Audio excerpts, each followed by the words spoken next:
Here's the following problem related to VLC Media Player. I'm double clicking on a video.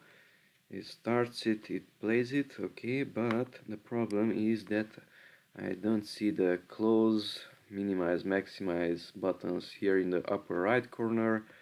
I see only the menu bar, no title bar from where to grab the video. I don't see the taskbar, the clock, the start menu. If I double click on the video, it goes even more full screen. So that's with double clicking. So I had to restore the size of this player. Luckily I can right click on it and go to quit.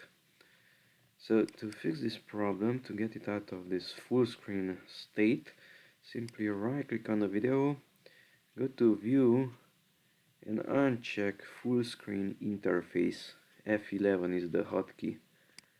And now it's smaller. You can even resize it from the corners. You can grab it from the title bar and move it.